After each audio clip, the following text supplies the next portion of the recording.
ಆಕಾಶದ ಒಡಲಲ್ಲಿ ಮೋಡ ಮುಚ್ಚಿದೆ, ಮಲೆನಾಡ ಮಡಿಲಲ್ಲಿ ಮಳೆ ಅಬ್ಬರ ಶುರು ಆಗಿದೆ. ಅದೆಷ್ಟೋ ಜನ ಅನ್ಕೊಂಡಿರ್ತಾರೆ ಮಲೆನಾಡವರು ಮಳೆ ಶುರು ಆದ್ರೆ ಕಾಫಿ ಟೀ ಜೊತೆಗೆ ಬಿಸಿ ಬಿಸಿ ಬೋಂಡಾನೋ ಬಜ್ಜಿನ ಹಿಡ್ಕೊಂಡು ಮಳೆ ನೋಡ್ಕೊಂಡು ಮಾನ್ಸೂನ್ ಟ್ರಿಪ್ ಅಂದ್ಕೊಂಡು ಮಳೆಲ್ ಸುತ್ತಾಡ್ಕೊಂಡು ಆರಾಮಾಗಿ ನೇಚರ್ ಎಂಜಾಯ್ ಮಾಡ್ಕೊಂಡಿರ್ತಾರೆ ಅಂತ. ಆದ್ರೆ ಈ ಮಳೆಗಾಲ ಅಂದ್ರೆ ಕೇವಲ ಸೌಂದರ್ಯ ಅಲ್ಲ, ಅದರಲ್ಲೊಂದು ನಿರಂತರವಾದ ಹೋರಾಟ ಅಡಗಿದೆ. ಮಲೆನಾಡಲ್ಲಿ ಮಳೆಗಾಲ ಅಂದ್ರೆ ಕೇವಲ ಕಾಲ ಬದಲಾಗೋದಿಲ್ಲ, ಇಡೀ ಬದುಕಿನ ದಿಕ್ಕೇ ಬದಲಾಗುತ್ತೆ. ಇಲ್ಲಿ ಆ ಮಳೆ ಹನಿಗಳು ನೆಲ ಮುಟ್ಟೋ ಮುಂಚೆನೆ ಮಲೆನಾಡಿಗರ ಮಳೆಗಾಲದ ಕೆಲಸಗಳು ಶುರು ಆಗಿರ್ಬೇಕು. ಒಂದ್ ಕಡೆ ಮಳೆಗಾಲದಲ್ಲಿ ಒಲೆ ಹಚ್ಚಿ ಅಡಿಗೆ ಮಾಡೋಕೆ ಸೌದೆ ಮಾಡ್ಕೊಂಡ್ರೆ, ಇನ್ನೊಂದ್ ಕಡೆ ಆ ಸೌದೆಗಳು ಮಳೆಯಲ್ಲಿ ಒದ್ದೆ ಆಗದ ರೀತಿ ರಕ್ಷಿಸಿಕೊಳ್ಬೇಕು. ಕೊಟ್ಟಿಗೆಯಲ್ಲಿರೋ ಜಾನುವಾರುಗಳಿಗೆ ಬೆಚ್ಚಗಿನ ಆಸರೆ ಹುಡುಕ್ಬೇಕು, ಒಣಮೇವಿನ ವ್ಯವಸ್ಥೆ ಮಾಡ್ಬೇಕು. ಹಂಚಿನ ಮನೆಗಳು ಸೋರ್ತಾ ಇದ್ರೆ ಸ್ಲ್ಯಾಬಿನ ಮನೆಗಳು ಚಕ್ಕೆ ಎಳಕ್ ಶುರು ಆಗಿರುತ್ತೆ. ಇನ್ನು ಜೋರ್ ಮಳೆ ಬಂದಾಗಂತೂ ಚರಂಡಿಲ್ ಹರಿಬೇಕಾದ ನೀರು ಉಕ್ಕಿ ರಸ್ತೆ ಮೇಲೆ ಬರುತ್ತೆ, ಕೆಲವು ಬಾರಿ ಮನೆ ಅಂಗಳಕ್ಕೂ ನುಗ್ಗುತ್ತೆ. ತಿಂಗಳಾನುಗಟ್ಲೆ ಮಳೆಯಲ್ಲೇ ಜೀವನ ನಡೆಸೋ ಮಲೆನಾಡಿಗರಿಗೆ ವಾರಗಟ್ಲೆ ಒಣಗದ ಬಟ್ಟೆಗಳು, ಕಣ್ಣ ಮುಚ್ಚಾಲೆ ಆಡೋ ಕರೆಂಟು, ಅಪರೂಪಕ್ಕೆ ಸಿಕ್ಕೋ ನೆಟ್ವರ್ಕ್, ಬೋರ್ ಗರಿದು ಉಕ್ಕಿ ಬರುವ ನದಿ ತೊರೆ ಹಳ್ಳಗಳು, ಚಂದ್ರಲೋಕಕ್ಕೂ ಕಾಂಪಿಟೇಷನ್ ಕೊಡುವಂತ ಹೊಂಡ ಗುಂಡಿಯ ರಸ್ತೆಗಳು, ಬಿರುಗಾಳಿಯ ಜೊತೆ ಬಿಟ್ಟು ಬಿಡದೆ ಹುಯ್ಯೋ ವರ್ಷಧಾರೆ, ಹೀಗೆ ಹೇಳಿದ್ರೆ ಹೇಳಿ ಮುಗಿಯದಷ್ಟು ಸಮಸ್ಯೆಗಳು.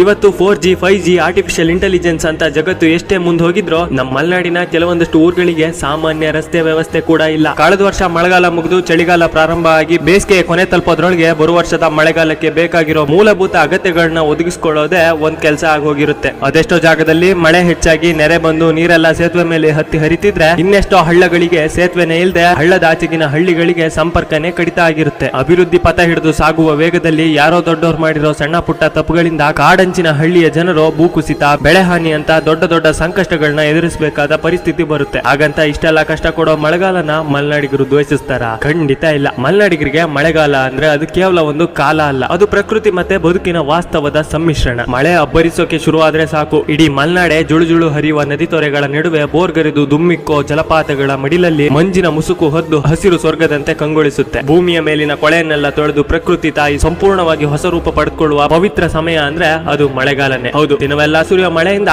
ಅಂಗಳದಲ್ಲಿ ಪಾಚಿ ಕಟ್ಟಿ ಜಾರುತ್ತೆ, ಗುಡ್ಡ ಕುಸಿಯೋ ಭೀತಿ ಕಾಡುತ್ತೆ. ದಿನನಿತ್ಯದ ಸಣ್ಣ ಪುಟ್ಟ ಕೆಲಸನೂ ಬೆಟ್ಟದಷ್ಟು ದೊಡ್ಡ ಸವಾಲಾಗುತ್ತೆ. ಆದ್ರೂ ಇಲ್ಲಿನ ಜನ ಪ್ರಕೃತಿಯ ಈ ರಮಣೀಯ ರೌದ್ರಾವತಾರಕ್ಕೆ ತಲೆಬಾಗಿ ಗೌರವ ಕೊಡ್ತಾರೆ, ಎಲ್ಲಾ ಕಷ್ಟಗಳನ್ನು ನಗ್ನಗ್ತಾನೆ ಎದುರಿಸ್ತಾರೆ. ಇದು ಮಲೆನಾಡಿನ ಮಳೆಗಾಲದ ನೈಜ ಚಿತ್ರಣ. ನೋಡಕ್ಕೆ ಎಷ್ಟು ಚಂದನೋ ಬಹಳಕ್ಕಷ್ಟೇ ಕಠಿಣ. ಸರಿ, ಹಾಗಾದ್ರೆ ಫಾಲೋ ಮಾಡ್ಕೊಂಡು ಸಪೋರ್ಟ್ ಮಾಡಿ. ನಾನು ನಿಮ್ಗೆ ಇನ್ನೊಂದು ವಿಡಿಯೋದಲ್ಲಿ ಮತ್ತೊಂದು ವಿಷಯದೊಂದಿಗೆ ಸಿಗ್ತೀನಿ. ಅಲ್ಲಿವರೆಗೂ ನಮಸ್ಕಾರ.